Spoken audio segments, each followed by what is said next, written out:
Assalamualaikum warahmatullahi wabarakatuh. Alhamdulillah rabbil alamin. Wassalatu wassalamu ala asyrafil anbiya'i wal mursalin nabiyyina Muhammadin wa ala alihi wa ashabihi ajma'in. Amma ba'du, rabbi shrah li sadri wa yassir li amri wahlul 'uqdatam min lisani yafqahu qawli. Amsayna ala fitratil Islam wa ala kalimatil ikhlas wa ala dini nabiyyina Muhammadin sallallahu alaihi wasallam wa ala millati abina Ibrahim hanifan musliman wa ma kana minal musyrikin. Rabbana zidna ilma warzuqna fahma. Allahumma inna nas'aluka ilman nafi'an wa rizqan thayyiban wa amalan mutaqabbala. Jemaah kaum muslimin rahimakumullah. Alhamdulillahirabbil alamin. Segala puji bagi Allah Subhanahu wa taala, Rabb semesta alam ini. Alhamdulillah kita ucapkan pada malam hari ini kita masih dalam keadaan sehat walafiat.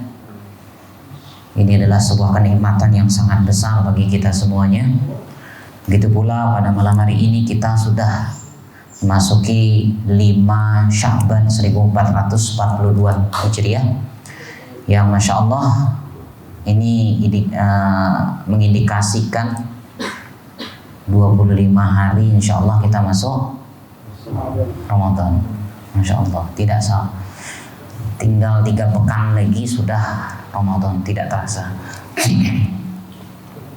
Jamaah yang dimuliakan oleh Allah Subhanahu wa taala, kita terus berdoa kepada Allah mudah-mudahan kita sampai di Ramadan dan kita bisa maksimal melaksanakan ibadah di dalamnya. Kemudian kita bisa mendapatkan ampunan dan keberkahan dalam Ramadan tersebut. Amin. Yang kedua, salawat dan salam semoga selalu terlimpah curahkan kepada junjungan kita semua, uswah hasanah, contoh terbaik ya, manusia yang sempurna, dialah Rasulullah Muhammad sallallahu alaihi wasallam. Jemaah sekalian yang dimuliakan oleh Allah Subhanahu wa taala, kita lanjutkan ta'lim kita kembali pada malam hari ini, yaitu kita sebelumnya membahas tentang perkataan Al-Imam Asy-Sya'bi rahimahullah dari kalangan tabi'in yang beliau meriwayatkan. Kita ulangi kembali, murajaah sedikit. Kana baina rajulin minal munafiqina wa rajulin minal yahudi khusumatun faqala al-yahudiyyu natahakamu ila Muhammadin arafa annahu la ya'khudhu rishwata wa qala al-munafiqu natahakamu ila al-yahudi li'ilmihi annahum ya'khuduna rishwah fattafaqa an ya'tiya kahinan fi Juhainah fayatahakama ilaihi fanazalat alam tara ilal ladina yaz'umuna annahum, dan seterusnya, yaitu surat An-Nisa ayat 60 yang artinya bahwasanya ada 2 orang yang sedang berseteru, sedang bertikai, yaitu 1 orang dari munafik, 1 orang lagi dari Yahudi. Maka orang Yahudi itu mengatakan, kalau gitu kita berhukum kepada Muhammad. Diketahui bahwasannya Muhammad itu tidak mengambil rishwah, tidak mengambil suap. Orang munafik mengatakan, "Enggak, kita datang ke Yahudi juga." Ya.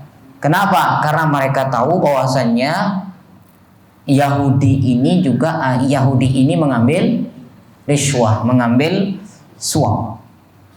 Fattafaqo, akhirnya keduanya sepakat an ya'tiya kahinan, datang ke dukun dalam suku Juhainah.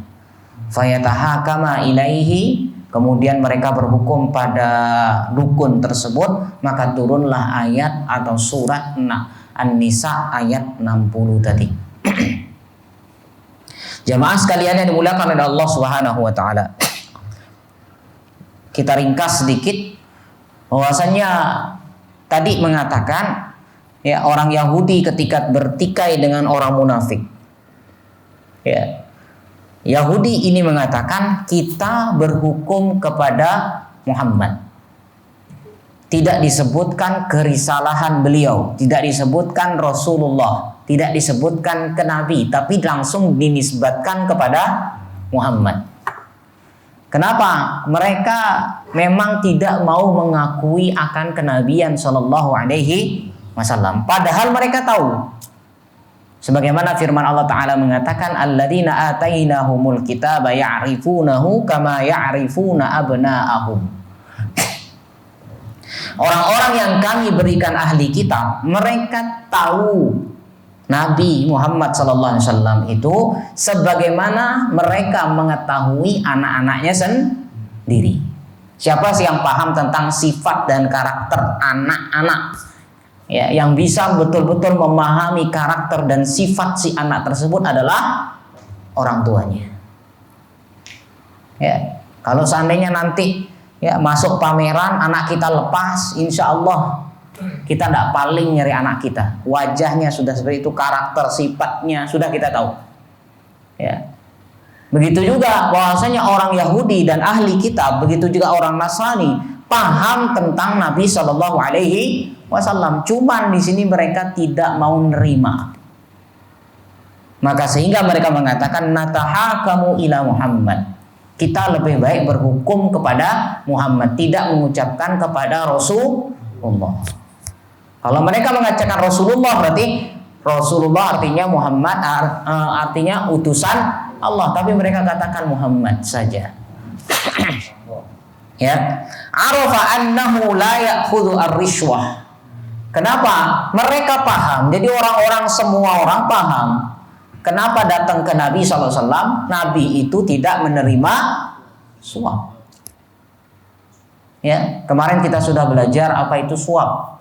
Suap itu adalah memberikan sesuatu, ya, kita, menginginkan sesuatu atau mendapatkan sesuatu dengan cara kita memberikan sesuatu.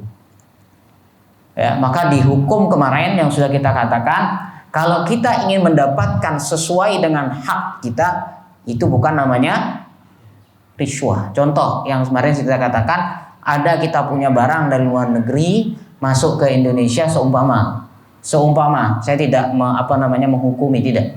Ya, saya tidak melihat dan sebagainya. Seumpama masuk barang, kita punya barang, kemudian turun di bea cukai, mungkin di Riau sana, atau mungkin di Jakarta dan sebagainya. Ya, sampai sana barangnya tidak bisa keluar, tidak bisa diantar ke Bali, kecuali setelah kita bayar dulu. Padahal kan sudah ada, memang ya walaupun tidak dibayar, memang sudah tugasnya untuk mengantar, tapi ini tidak bisa keluar, harus pakai pelicin dulu. Kita ngeluarkan ini diperbolehkan, kenapa? Dalam rangka untuk mendapatkan hak kita. Ya. Kecuali yang tidak boleh, yang kita katakan kemarin, yang termasuk bukan hak kita. Ya, semua orang punya hak. Ya, sebagaimana yang kita pakai contoh kemarin, seandainya lagi sekali. Ini ada kamera soalnya. Ya, seandainya masuk PNS harus bayar, masuk TNI harus bayar, masuk polisi harus bayar. Bayar sekian. Kalau tidak bayar sekian, walaupun bagaimana tinggi badannya, walaupun bagaimana kekar badannya, ya, berenang bisa 10 hari dalam sekali. Nah, ya, sekuat-kuatnya, tapi kalau tidak punya fulus, tidak bisa masuk. Ya. Kalau dalam hal seperti ini, berarti ini yang kenapa? Karena polisi ini sudah menjadi hak semua warga. Siapapun boleh masuk, tapi kan tersaring. Nah, di sini tidak boleh. Ya, tidak boleh namanya. Ini yang dinamakan dengan riswah. Kita ingin masuk. Kecuali kita sudah punya hak, kita sudah punya masuk, ini mau tidak mau kamu harus bayar, baru bisa. Nah, ini lain cerita. Yang penting kita mengambil hak kita. Tapi kalau kita tidak termasuk berhak untuk mendapatkan itu, lain. Ya, begitu juga pembuatan SIM, apalagi KTP, Ya, sebagaimana yang kita katakan kemarin, sistemnya seandainya kalau masih bisa dipersulit, kenapa dipermudah? Ya, seandainya bikin SIM, masya Allah, pakai apa namanya? Kan pakai komputer dulu. Kita padahal sudah jawab benar, tapi terhitung salah. Belum lagi prakteknya, belok-beloknya nanti, subhanallah. Ya, tidak mungkin belok begini sudah. Ya, pokoknya dibuat sulit. Seandainya mau tidak mau harus bayar, maka ini bukan dihitung sebagai suap. Jadi orang yang mengambil atau membayar haknya, memang dia memiliki hak, ya, maka yang membayar di sini tidak berdosa. Yang berdosa adalah yang mengambil, yang terima. Ya. Tapi kalau yang bukan haknya, ini sama-sama dosa. Rasulullah SAW mengatakan, la'anallahu ar-rashi wal murtashi. Kan kemarin gitu. Allah melaknat orang yang memberikan suap dan menerima suap. Jangan kasihkan nama kemarin siapa? Nama anak kita jangan Rosi. Ya, Muhammad Rosi, masya Allah. Muhammad si penyuap. Ya, hati-hati ngasih nama. Ya, Allah melaknat ar-rashi wal murtashi. Rashi yang memberikan, murtashi yang menerima riswah. Kemudian selanjutnya, fattafaqo, akhirnya apa? Wa qala al-munafiq, maka orang munafik itu mengatakan, natahakamu ilal yahudda, kita berhukum kepada orang Yahudi. Kenapa? Li'ilmihi. Kenapa? Karena dia sudah tahu, orang munafik ini sudah tahu, annahum ya'khuduna rishwah. Orang Yahudi ngambil suap. Ini sudah kebiasaannya. Ya, makanya kalau kita lihat hampir rata-rata memang Yahudi menguasai perekonomian. Ya, ini Yahudi. Dari dulu di zaman Nabi Shallallahu Alaihi Wasallam pun yang biasanya ya kayak minjemin uang dan sebagainya yang membuat riba itu di zaman Yahudi sudah ada di Madinah saat itu. Maka datang Nabi Shallallahu Alaihi Wasallam diberantas, ini orang Yahudi tidak terima. Ya, maka lihat di sini dia akhirnya datang, orang munafik ini mengatakan, "Ndak, kita akan berhukum kepada Yahudi." Kenapa? Karena mereka tahu Yahudi itu bisa disuap. Kalau sudah bisa disuap, berarti hukum akan menjadi berubah. Seharusnya hukum A bisa berubah B dan seterusnya. Faktafaqo, akhirnya keduanya sepakat. An ya'tiya kahinan fi Juhainah. Akhirnya datang ke dukun. Masya Allah. Ya. Wal kahin, apa itu kahin? Man yadda'i ilmal ghaibi fil mustaqbal. Orang yang mengetahui ilmu gaib yang akan terjadi di masa depan atau di masa yang akan datang. Perkara gaib. Ya. Oh, si ini si fulan jodohnya besok ini.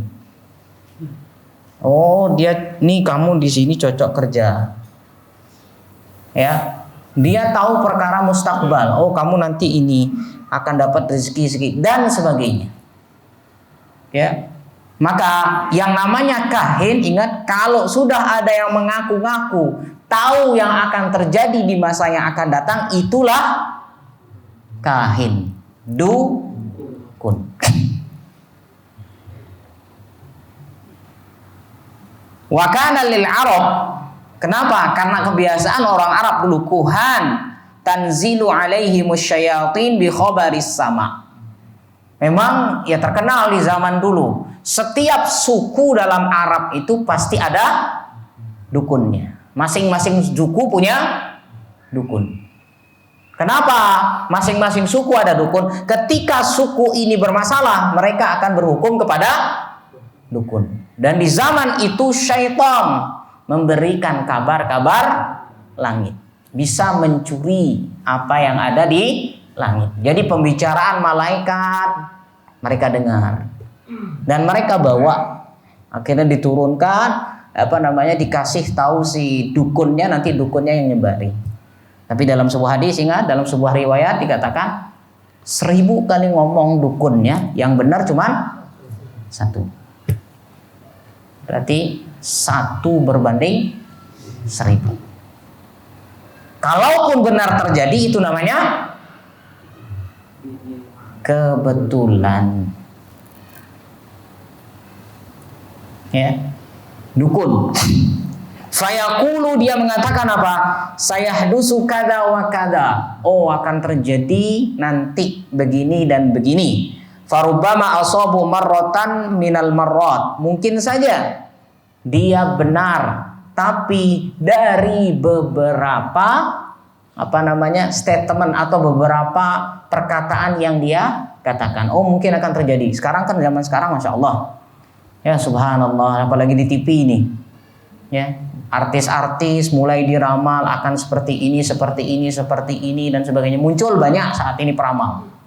Bahkan yang kemarin tanggal 12 bulan 12 2012 akan terjadi kiamat, sampai ada filmnya. Ya. Ini namanya kahin, dukun. Rasul sallallahu alaihi wasallam mengatakan, man kana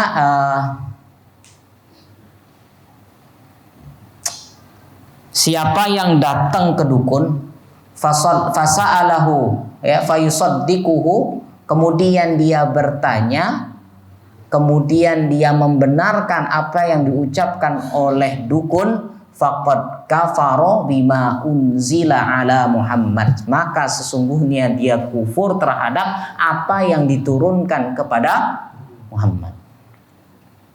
Dalam riwayat yang lain, orang yang datang ke dukun 40 hari sholatnya tidak diterima. Ya, ini dukun. Warubbama akhtau, dan kebanyakan memang mereka itu salah.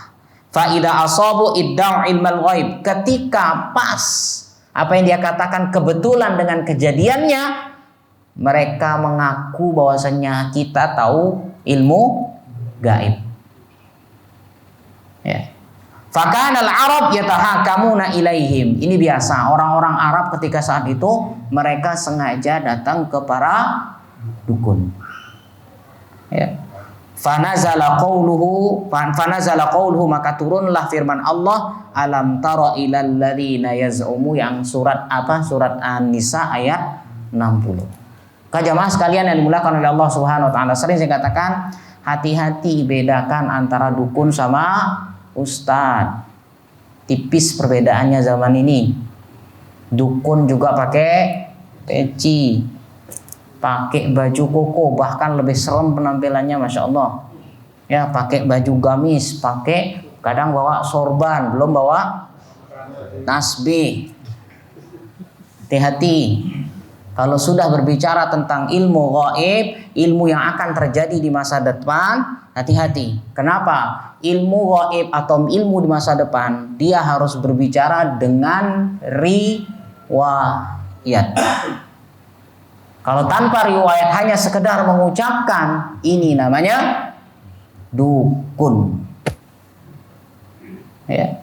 Kecuali kalau memang biasanya memang karena ada sebab. Contoh, ya, ketika mendung, biasanya akan turun, kan gitu ya.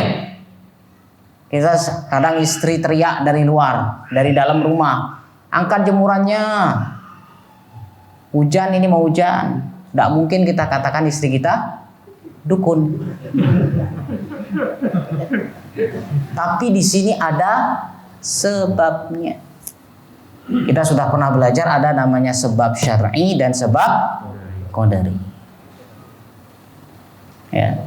Ketika memang ada sebab yang biasa secara penelitian memang seperti itu, ya sudah. Ya, berarti bersiap-siap. Maka sering kita mengatakan sedia payung sebelum hujan. Mendung belum tentu hujan, tapi biasanya turun hujan. Tetap yang menurunkan hujan bukan mendung, tapi Allah Subhanahu wa ta'ala. Itu mungkin ya. Jadi perhatikan, dukun itu berbicara tentang yang akan terjadi di masa depan, kemudian tanpa menggunakan riwayat. Ya. Ini namanya dukun. Allahu alam. Baik, sebelum saya lanjut ke hadis berikutnya, ada pertanyaan dulu. Ustaz, mau tanya, Ustaz, apakah kalau kita ngasih hadiah ke guru itu risuah juga? Hadiah ke guru. Hadiah ke guru. Ya, hadiahnya apa?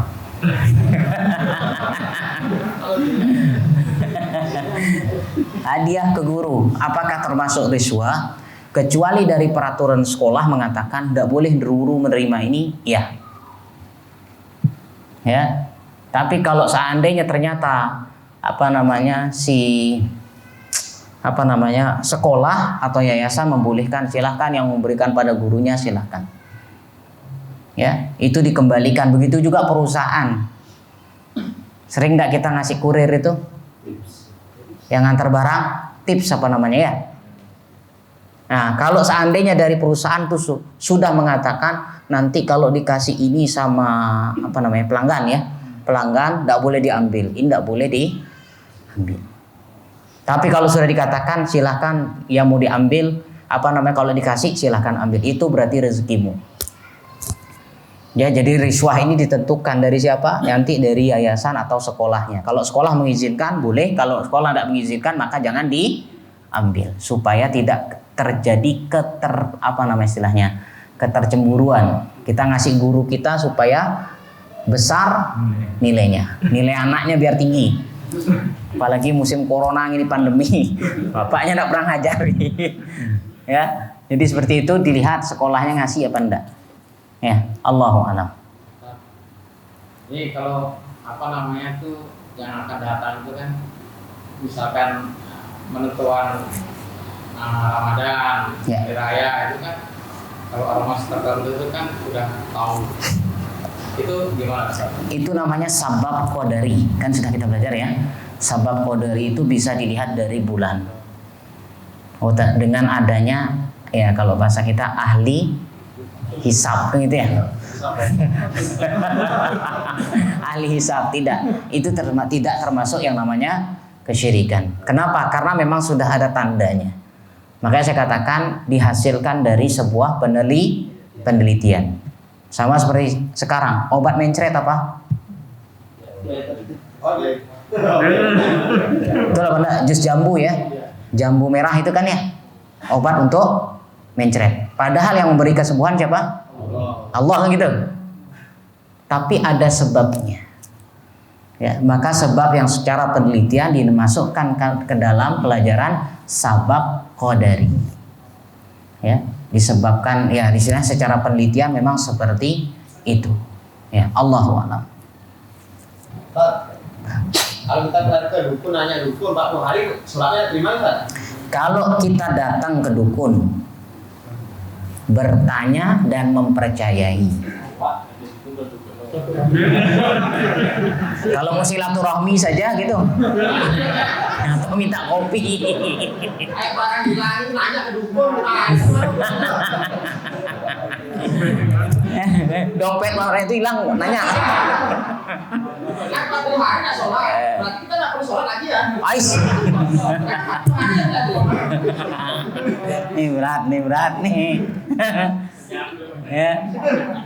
Ya, jadi menunjukkan dia tetap sholat, tapi sholatnya itu tidak diterima.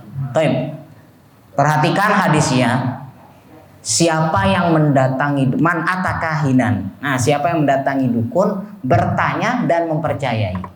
Kalau maksud kita datang ke dukun untuk menguji dia, maksud menguji di sini, ya ini harap dukun ini gitu maksudnya. Ini tidak apa-apa. Atau kita ingin membongkar kedoknya, tidak apa-apa. Tapi kadang-kadang hati-hati. Hati ini lemah. Kita maunya gitu, tapi ternyata sampai sana ternyata kok bener ya. Ini yang bahaya. Antum jangan katakan dukun itu sekarang semacam perorangan. Sekarang ada dukun, masya Allah, lebih hebat lagi. Iya, ya gitulah. Zodiak. Antum jangan pernah baca zodiak.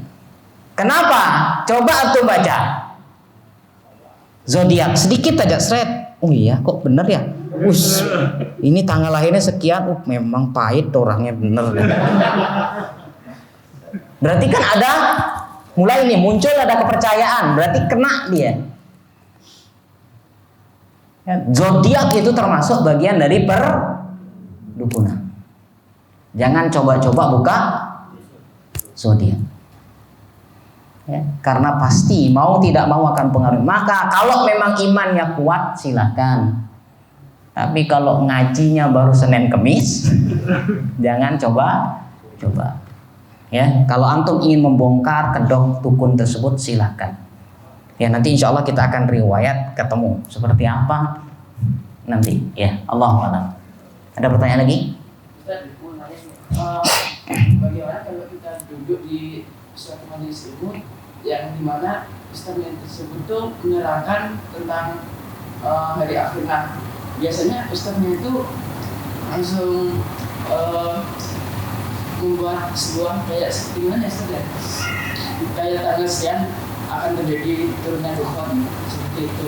Apakah itu termasuk dukun atau bagaimana Ustaz? Maka saya katakan untuk terjadi yang di masa yang akan datang harus menggunakan riwayat. Apalagi kalau seandainya berani menentukan dengan tanggal. Kemarin sempat enggak? Ramadan kemarin. Terasa akan turun dukun tanggal berapa itu waktu itu? 14 apa 15-an ya? 14 atau 15 Ramadan. Ada dukunnya? Dohan. Ya, dukun itu kan asap, ternyata tidak muncul. Maka saya katakan apalagi kalau berani sampai menentukan tanggal. Ingat, berpembicaraan tentang masa depan, pembicaraan riwayat. Makanya para ustadz itu lebih baik mengucapkan terjadi suatu masa akan datang sebagaimana hadis-hadis ini dan sebagainya. Tapi kalau sudah menentukan angka, kita tanya angka itu dari mana? Allahu a'lam. Ada? Jadi satu lah, gunung emas. Sama misalkan pernah kejadian sering teman buat KTP misalnya. Kemudian si pembuat ini ngasih bridging ke pembuatnya. Nah, pembuatnya itu lagi ngasih komisi ke pengantar itu loh. Apa disangka-sangka gitu. Dikasih kemudian kita ambil. Itu yang pertama. Terus kemudian yang kedua, pernah nemuin perukiah terkenal di perukiah terkenal di suatu tempat. Tapi perukiah ini menyebut sifat-sifat manusia yang ada di sana. Misalkan di bawah ABC itu A itu sifatnya pemarah, begini sifatnya. Kemudian yang B orangnya B begini, kemudian yang D disebut semua sifatnya. Yang siapa ngomong? Ya perukiah ini. Ustadznya berarti itu ya? Iya. Apa itu termasuk dukun juga? Baik, Masya Allah nih. Tumben bertanya, banyak yang bertanya. Baik, yang pertama, kalau seandainya jadi pengantar itu boleh apa tidak? Secara secara adab tidak boleh. Kenapa? Karena pembuatan KTP bayar atau gratis? Gratis. Tidak ada pembayaran sama sekali. Yang nganter cukup nganter saja. Kalau dikasih sama yang siapa namanya? Yang buat diajak makan itu lain cerita. Tapi kalau seandainya uang yang ini dibagi lagi kepada si pengantar, ini ya kena juga yang namanya hasil suapan. Terus yang kedua, mengenai masalah karakter seseorang, begitu ya. Ini dalam istilah ilmu apa nama istilahnya? Psikologi ya. Ya, ilmu psikologi diperbolehkan apa tidak? Diperbolehkan. Kenapa? Karena memang secara penelitian telah dipeliti orangnya sifat. Jadi bahkan orang bisa baca karakter melalui tulisan, kan gitu ya. Ada kan orang bisa, kalau tulisannya bagus, kayak berarti rapi orangnya. Tapi kalau sudah tulisannya tidak karu-karuan, orang ya. Apalagi tulisannya naik turun, nah, tidak stabil orang ini, ya dan sebagainya. Ini bisa dilihat. Tapi maka di sini ini tidak dikatakan dukun. Jadi ilmu psikologi itu bisa dipelajari. Ya, melalui sifat melalui secara penelitian, dan itu ada pelajaran ilmunya. Tapi kalau sudah mengatakan dan ini dan itu, pokoknya yang berbicara tentang masa depan, kamu besok rezekinya segini, ini baru namanya dukun. Kalau berbicara tentang sifat dan sebagainya, tidak. Ya, karena memang bisa dipelajari secara penelitian. Allahu a'lam. Kita bisa lanjut dulu. Wakila, dan dikatakan nazalat fi rajulaini ikhtasama faqala ahaduhuma natarafa'u ila nabi sallallahu alaihi wasallam wa qala al-akharu ila Ka'bin bil al-ashraf thumma natarafa'a ila Umar fadzakara lahu ahaduhuma al-qissah faqala lilladzi lam yarda bi Rasulillah sallallahu alaihi wasallam akadzalika qala na'am fadarabahu bis-sayfi faqatalahu. Ya, ayat ini kan turun kepada dua orang yang sedang berseteru tadi. Kemudian salah satunya mengatakan datang ke Nabi, datang ke Muhammad. Yang satu mengatakan datang ke Ka'ab bin al-Ashraf. Ka'ab bin al-Ashraf ini dukun. Summa tarafa'a ila Umar. Akhirnya apa? Kan keduanya sudah sepakat datang ke sana. Kemudian salah satu orang ini cerita kepada Umar, ya, fadzakara lahu ahaduhuma al-qissah, maka salah seorang tadi mengatakan kisahnya, ya, diajak ke Nabi tidak mau, akhirnya diajak ke ini dan sebagainya. Faqala lilladzi lam yarda bi Rasulillah, maka si Umar ini berkata kepada yang tadi tidak ridho dengan Rasul, kita tidak mau ke Rasul, kita datang ke Yahudi, dia mengatakan begitu. Maka Umar nyekeni, akadzalik, betul kamu seperti itu? Dijawab, qala na'am, iya. Akhirnya apa sama Umar? Fadarabahu bisayf faqatalahu, dipenggal kepalanya, dibunuh. Jemaah sekalian yang dimuliakan oleh Allah Subhanahu wa taala, kita lihat riwayat hadis ini. Tadi dikatakan apa? Qila itu dikatakan. Ya, beda dengan bahasa kola. Kalau kola mengatakan, tapi kalau kila bahasanya itu katanya. Nah ini, ya, katanya, atau dengan bahasa bisa juga konon. Ya, kila katanya. Ya, dzakara hadhil qissah bi sighati tamrid, lakin dzakara fi taysiril aziz al-Humaid. Jadi dalam kitab Taisir Al-Aziz Al-Hamid, annaha ruwiyat min turuqin muaddidah. Jadi riwayat ini atau riwayat seperti ini banyak jalurnya, artinya banyak periwayatannya yang menunjukkan akan hal seperti tadi, orang yang tidak ridho dengan hukumnya Rasul sallallahu alaihi wasallam. Wa annaha masyhurah, dan ini sudah masyhur di kalangan sahabat, mutadawilah baina salaf wal khalaf, bahkan sudah berpindah-pindah. Artinya semua ulama salaf, semua ulama khalaf kalau ditanya apa asbabun nuzul dari surat An-Nisa ayat 60, semua bercerita tentang itu, tentang dua orang yang sedang berseru.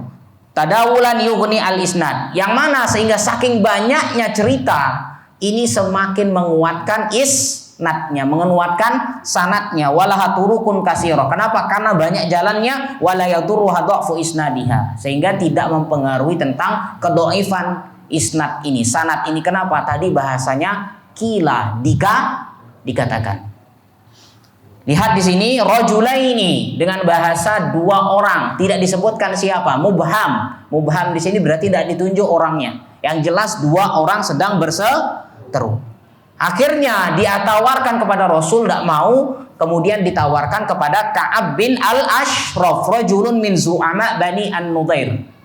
Ya, yaitu seseorang dari pimpinan Bani Nudair, orang Yahudi. Ya, akhirnya Umar nanya, betul kamu gak ridho sama keputusan Rasul?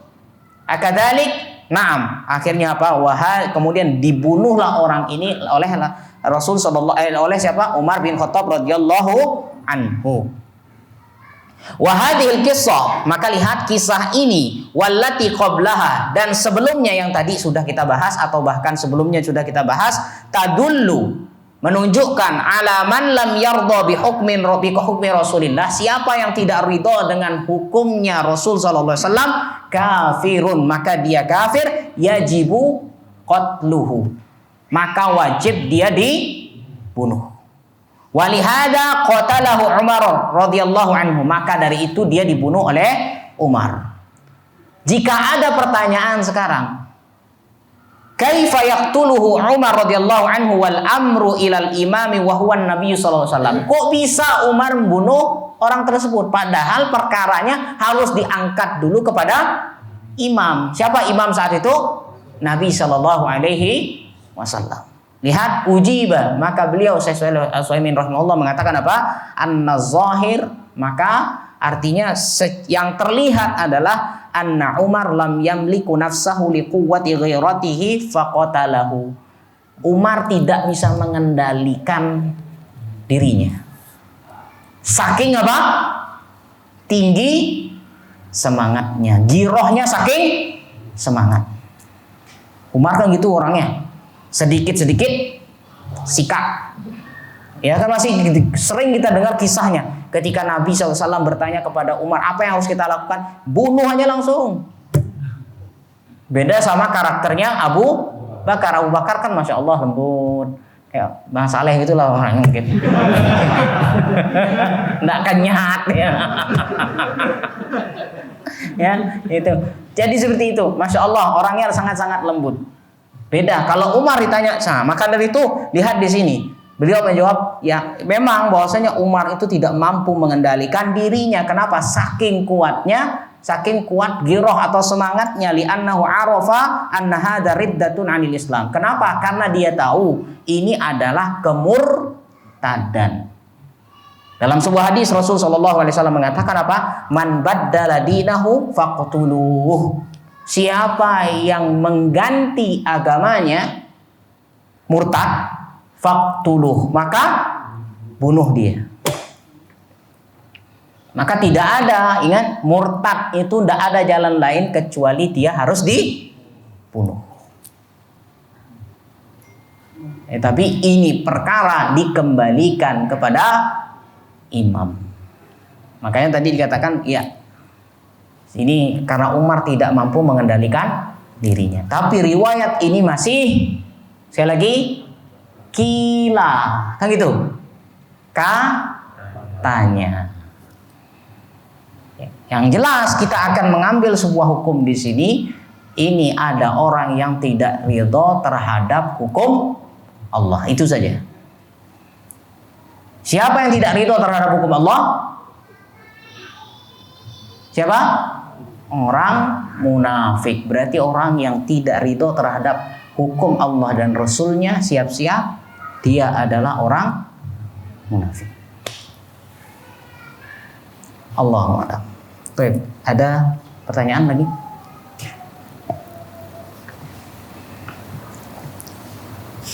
Kalau hanya di luar tema apa? Monggo silakan. Saya ingin singkat aja, apa bedanya infak dan sedekah? Infak dengan sedekah ini sebenarnya sama perbedaan. Pertanyaannya iman dengan Islam. Iman dengan Islam kalau ditanya, ya, idza ijtama'a tafarraqa, idza tafarraqa ijtama'a. Ketika dia disatukan dia akan berpisah, ketika dipisahkan dia akan bersatu. Ada yang mengartikan infak dengan sedekah sama. Ada yang mengatakan infak itu adalah bahasa umum. Nanti baru ada cabangnya, ada sedekah, ada zakat, ada hibah, ada dan lain-lain. Infak itu bahasa secara umum, sebagaimana Allah mengatakan alladzina yunfiku, orang-orang yang menginfakkan fisabilillah, itu menginfakkan masih secara umum. Nanti ada yang bentuknya zakat, ada yang bentuknya hibah, ada yang bentuknya sedekah. Ya. Infak, makanya kita mengatakan infak dengan sedekah beda. Kalau infak itu kesannya kepada siapa boleh kita kasih. Tapi kalau sedekah itu kepada orang yang memerlukan. Betul ya? Infak kalau kita artikan iuran paksa. Ada yang mengatakan begitu. Infak artinya iuran paksa. Oh, bayarnya tidak perlu bayar, itu ada kotak infak. Dibilang iuran paksa. Ya, infak di sini berarti infak nanti boleh boleh dikasih kepada siapa saja. Tapi kalau sedekah kepada hanya orang yang membutuhkan. Jadi seperti itu, memang ada yang mengatakan dia berbeda, ada yang mengatakan dia sama. Satu kesatuan, infak ya sedekah, sedekah ya infak. Allahu a'lam. Tapi pas, masya Allah. Barakallahu fikum. Kita akhiri dulu. Wassallallahu ala nabiyina Muhammad. Subhanakallah bihamdika asyhadu an la ilaha illa anta astaghfiruka wa atubu ilaik. Assalamualaikum warahmatullahi wabarakatuh.